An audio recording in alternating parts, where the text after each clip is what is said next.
ആയത്തുള്ള അലി ഖമനേയിക്ക് പിൻഗാമിയായി അദ്ദേഹത്തിന്റെ രണ്ടാമത്തെ മകൻ മുജ്തബ ഖമനേയിയെ ഇറാന്റെ പരമോന്നത നേതാവായി തെരഞ്ഞെടുത്തത് ഇറാനിൽ പുതിയ രാഷ്ട്രീയ സംഭവ വികാസങ്ങൾക്ക് ഹേതുവാകുമോ എന്നാണ് അന്താരാഷ്ട്ര ലോകം ഉറ്റുനോക്കുന്നത്. ഇറാൻ സംഘർഷ ഭൂമികയിൽ പുതിയ സംഭവ വികാസങ്ങൾക്ക് ഒരുപക്ഷെ മുജ്തബയുടെ തെരഞ്ഞെടുപ്പ് കാരണമായി തീർന്നേക്കുമെന്ന ആശങ്ക ലോകത്തിനുമുണ്ട്. ഇത് സാധൂകരിക്കുന്ന തരത്തിൽ പുതിയ പരമോന്നത നേതാവ് എത്തിയതിന് പിന്നാലെ ഇസ്രായേലിനെതിരെ ആദ്യത്തെ മിസൈൽ ഇറാൻ തൊടുക്കുകയും ചെയ്തു. ഇന്ന് പുലർച്ചെയായിരുന്നു ഇറാന്റെ ആക്രമണം. പിതാവിന്റെ പിൻഗാമിയായി അധികാരമേറ്റതിനു ശേഷമുള്ള മുജ്തബയുടെ ആദ്യത്തെ പ്രധാന സൈനിക നടപടി കൂടിയാണ് ഇത്. അധിനിവേശ പ്രദേശങ്ങൾ എന്ന് ഇറാൻ വിശേഷിപ്പിക്കുന്ന സ്ഥലത്തേക്ക് മിസൈലുകൾ തൊടുത്തുവിട്ടതായാണ് Iranian state broadcasting Islamic republic of Iran അറിയിച്ചത്. At your command Sayyid Mujtaba എന്നെഴുതിയ ചിത്രങ്ങളും ഇറാന്റെ സ്റ്റേറ്റ് മീഡിയയിൽ പ്രചരിക്കുന്നുണ്ട്. അമേരിക്കയുടെയും ഇസ്രായേലിന്റെയും ഭീഷണി നിലനിൽക്കുന്ന ഘട്ടത്തിലാണ് മുജ്തബയെ സുപ്രീം ലീഡറെ തെരഞ്ഞെടുക്കുന്നതിനുള്ള 88-അംഗ സമിതി പരമോന്നത നേതാവായി തെരഞ്ഞെടുത്തത്. കോടിക്കണക്കിന് ഡോളർ വിലമതിക്കുന്ന ആസ്തികൾക്ക് ഉടമയാണ് ഇറാന്റെ പുതിയ പരമോന്നത നേതാവ് എന്നാണ് റിപ്പോർട്ടുകൾ. ആഗോള സാമ്പത്തിക ശൃംഖലയിൽ ശക്തമായ സാന്നിധ്യമുണ്ട് എന്ന് കരുതപ്പെടുന്ന മുജ്തബ ഖമനേയിയുടെ യഥാർത്ഥ ആസ്തി അജ്ഞാതമാണ്. അമേരിക്കയുടെയും ഇസ്രായേലിന്റെയും വെല്ലുവിളികളെയും ഭീഷണികളെയും മറികടന്ന് നടത്തിയ സുപ്രീം ലീഡർ തെരഞ്ഞെടുപ്പ് തീർച്ചയായും ട്രംപിനെയും നെതന്യാഹുവിനെയും അലോസരപ്പെടുത്തുമെന്ന് ഉറപ്പാണ്. മുജ്തബയുടെ തെരഞ്ഞെടുപ്പ് നടന്ന് അടുത്ത മണിക്കൂറിൽ തന്നെ മുജ്തബയുടെ തെരഞ്ഞെടുപ്പിനെതിരെ ഭീഷണിയുമായി അമേരിക്കൻ പ്രസിഡന്റ് ഡൊണാൾഡ് ട്രംപ് രംഗത്തെത്തിയത് ഇതിന് തെളിവാണ്. മുജ്തബയെ അധികനാൾ വാഴിക്കില്ല എന്നാണ് ട്രംപിന്റെ ഭീഷണി. ഇറാന്റെ സുപ്രീം ലീഡറുടെ തെരഞ്ഞെടുപ്പ് തന്റെ താൽപര്യപ്രകാരമായിരിക്കണമെന്ന ഭീഷണി മുന്നറിയിപ്പ് മുൻപും ട്രംപ് നൽകിയിരുന്നതാണ്. ഈ ഭീഷണി നിലനിൽക്കുമ്പോൾ തന്നെയാണ് ഇറാൻ മുജ്തബ ഖമനേയിയെ ആയത്തുള്ള ഖമനേയിക്ക് പിൻഗാമിയായി നിശ്ചയിച്ചിരിക്കുന്നത്. ഇറാനെ അസ്ഥിരപ്പെടുത്തുന്നതിനാണ് ഓപ്പറേഷൻ ഫ്യൂരിയുടെ ആദ്യ മണിക്കൂറിൽ തന്നെ ആയത്തുള്ള അലി ഖമനേയിയെ ഇസ്രായേൽ സംയുക്ത ആക്രമണത്തിൽ കൊലപ്പെടുത്തിയത്. അതിനെ അതിജീവിച്ചും ഇറാൻ പൊരുതി നിന്നു. തങ്ങളുടെ ഇംഗിതങ്ങൾക്ക് വഴങ്ങുന്ന ഒരാളെ സുപ്രീം ലീഡറാക്കുക എന്നതായി അടുത്ത ലക്ഷ്യം. ഇറാൻ സ്വന്തം നിലയ്ക്ക് ആരെ പരമോന്നത നേതാവായി തെരഞ്ഞെടുത്താലും അവർ തങ്ങളുടെ ലക്ഷ്യമാകുമെന്ന് ഇസ്രായേൽ പ്രഖ്യാപിച്ചു. തന്റെ അറിവോ താല്പര്യമോ ഇല്ലാത്ത പരമോന്നത നേതാവിനെ അംഗീകരിക്കില്ല എന്ന് ട്രംപ് നിലപാടെടുത്തു. എന്നാൽ അതിനെയും അവഗണിച്ചുകൊണ്ടാണ് അലി ഖമനേയിയുടെ മകനായ മുജ്തബയെ തന്നെ പരമോന്നത നേതാവായി ഇറാൻ തെരഞ്ഞെടുത്തിരിക്കുന്നത്. ഇതിനോടുള്ള ട്രംപിന്റെ പ്രതികരണം ഏറെ ശ്രദ്ധേയവുമാണ്. മുജ്തബയുടെ നേതൃത്വം അംഗീകരിക്കില്ല എന്ന് തന്നെ ട്രംപ് തുറന്നിട്ടിച്ചു. തങ്ങളുടെ അനുമതിയോ താല്പര്യമോ പരിഗണിക്കാതെയാണ് ഇറാൻ പുതിയ നേതാവിനെ തെരഞ്ഞെടുത്തത് എന്നും അധികനാൾ വാഴിക്കില്ല എന്നും ട്രംപ് ഭീഷണി മുഴക്കിയിരിക്കുകയാണ്.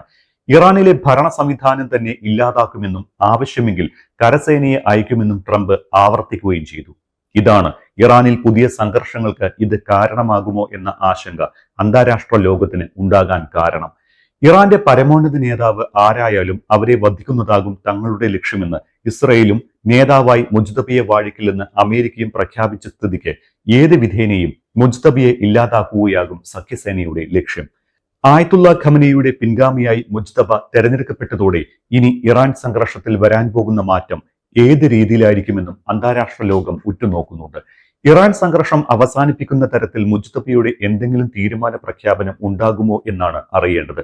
ആയത്തുള്ള അലി ഖമനേയി വധിച്ച ദൗത്യം നടക്കുമ്പോൾ മുജ്തബ കൊട്ടാരത്തിൽ ഇല്ലാതിരുന്നത് കൊണ്ട് മാത്രമാണ് തലനാരിഴയ്ക്ക് രക്ഷപ്പെട്ടത്.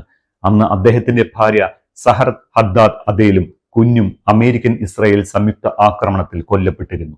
ഇറാനിലെ യാഥാസ്ഥിതിക വലതുപക്ഷ രാഷ്ട്രീയ നേതാവും ഇറാനിയൻ പാർലമെന്റ് സ്പീക്കറുമായിരുന്ന ഗുലാം അലി ഹദ്ദാദ് അദേലിന്റെ മകളായ സഹ്റയും മുജ്തബ ഖമനേയിയുമായുള്ള വിവാഹം പോലും 1999 ഏറെ രാഷ്ട്രീയ ശ്രദ്ധ നേടിയതാണ്.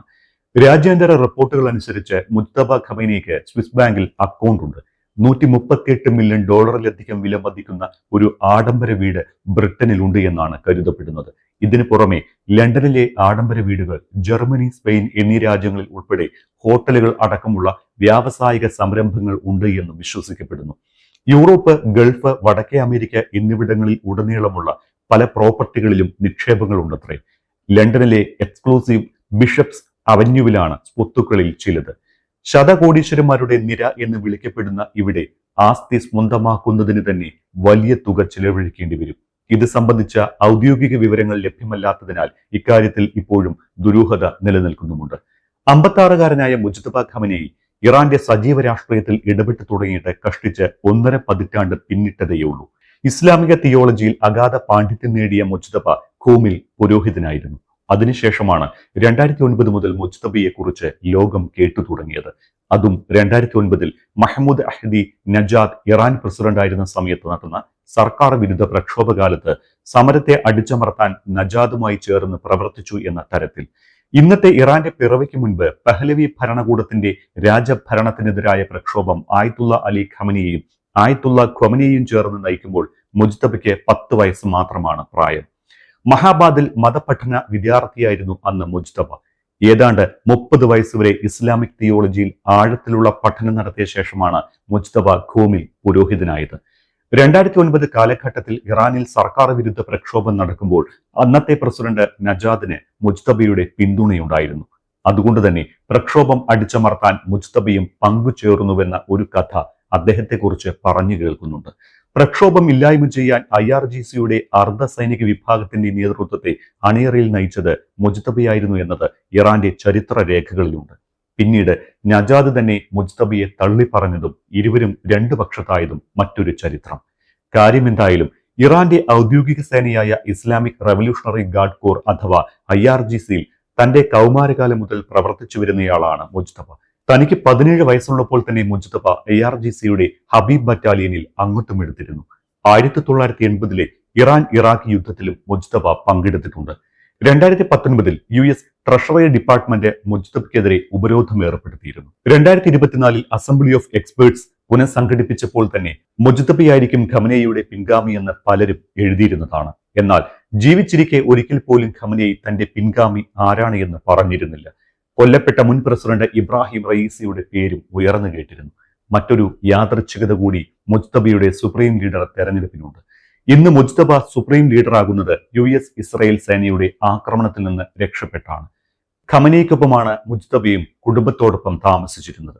ഫെബ്രുവരി 28 ശനിയാഴ്ച ഓപ്പറേഷൻ എപ്പിക് ഫ്യൂരിയുടെ ആദ്യ മണിക്കൂറിൽ തന്നെ ഖമനേയിയുടെ കൊട്ടാരത്തിൽ ബോംബ് പതിച്ച് ആയത്തുള്ള ഖമനേയി കൊല്ലപ്പെടുമ്പോൾ മുജ്തബയുടെ ഭാര്യ സഹറയും ഒരു കുട്ടിയും കൊല്ലപ്പെട്ടു. അന്ന് ആ ആക്രമണത്തിൽ നിന്ന് തലനാരിഴയ്ക്ക് രക്ഷപ്പെട്ടാണ് മുജ്തബ സുപ്രീം ലീഡറാകുന്നത്. ഇതിലെ യാദൃച്ഛികത എന്തെന്നാൽ ആയത്തുള്ള അലി ഖമനേയി സുപ്രീം ലീഡറാകുന്നതും സമാനമായ ഒരു വധശ്രമത്തിൽ നിന്ന് രക്ഷപ്പെട്ട ശേഷമാണ്. സുപ്രീം ലീഡറാകുന്നതിന് മുൻപ് അലി ഖമനേയി ഇറാൻ പ്രസിഡന്റ് ആയിരുന്നു. പ്രസിഡന്റ് പദവിയിൽ എത്തുന്നതിന് മാസങ്ങൾക്ക് മുൻപാണ് അദ്ദേഹത്തിനെതിരെ വധശ്രമമുണ്ടായത്. ടെഹ്റാനിലെ അബൂദർ മസ്ജിദിൽ ഖുത്ബ നിർവഹിച്ചുകൊണ്ടിരിക്കെ പള്ളിയിൽ വൻ സ്ഫോടനമുണ്ടായി. അപകടത്തിൽ അദ്ദേഹത്തിന്റെ വലതു കൈക്ക് ക്ഷതമേൽക്കുകയും ചെയ്തു. നിശ്ചലമായ ആ കൈയുമായാണ് ശിഷ്ടകാലം മുഴുവൻ അദ്ദേഹം ജീവിച്ചതും ഒരു ജനതയെ അതിജീവനത്തിന് പ്രാപ്തമാക്കിയതും. ആ ഖ്യാതിയിലേക്ക് മുജ്തബയ്ക്ക് എത്താനാകുമോ എന്നതാണ് ഇപ്പോൾ എല്ലാവരും ഉറ്റുനോക്കുന്നത്. അതേസമയം ഇറാൻ സംഘർഷത്തിന്റെ ഭാഗമായി ഗൾഫ് മേഖലയിൽ പലയിടത്തും ഇപ്പോഴും ആക്രമണങ്ങൾ അരങ്ങേറുന്നുമുണ്ട്. സൗദി അറേബ്യയുടെ വിവിധ ഭാഗങ്ങൾ ലക്ഷ്യം വെച്ച് നടന്ന വൻതോതിലുള്ള ബാലിസ്റ്റിക് മിസൈൽ ഡ്രോൺ ആക്രമണങ്ങളെ സൗദി പ്രതിരോധ സേന വിജയകരമായി തടഞ്ഞതായി സൈന്യം അവകാശപ്പെടുന്നുണ്ട്. തലസ്ഥാന നഗരമായ റിയാദും തന്ത്രപ്രധാനമായ എണ്ണപ്പാടങ്ങളും സൈനിക കേന്ദ്രങ്ങളും ലക്ഷ്യമിട്ട് ഡസൻ കണക്കിന് ഡ്രോണുകളും മിസൈലുകളുമാണ് എത്തിയത്. എല്ലാം ലക്ഷ്യസ്ഥാനത്ത് പതിക്കും മുൻപ് സൗദി വ്യോമസേന ആകാശത്ത് വെച്ച് തന്നെ തകർത്തതായാണ് അവകാശവാദം. റിയാദിന് വടക്ക് ഭാഗത്ത് 2 ഡ്രോണുകളും കിഴക്കൻ മേഖലയിൽ 17 ഡ്രോണുകളും പ്രതിരോധ സേന വെടിവെച്ചിട്ടു. ഇതിനു പുറമെ രാജ്യത്തിന്റെ വിവിധ വ്യോമ പരിധികളിലേക്ക് അതിക്രമിച്ചു കയറിയ 8ഓളം ഡ്രോണുകളെയും തകർത്തതായി സൈന്യം അവകാശപ്പെടുന്നു. റിയാദിലെ അതിസുരക്ഷാ മേഖലയായ ഡിപ്ലോമാറ്റിക് ക്വാർട്ടറിന് നേരെ നടന്ന ആക്രമണ ശ്രമവും പരാജയപ്പെടുത്തി. അമീർ സുൽത്താൻ എയർബേസ്, ഷൈബ എണ്ണപ്പാടം എന്നിവ ലക്ഷ്യമിട്ടും വലിയ തോതിലുള്ള ആക്രമണ ശ്രമങ്ങൾ ഉണ്ടായിരുന്നു.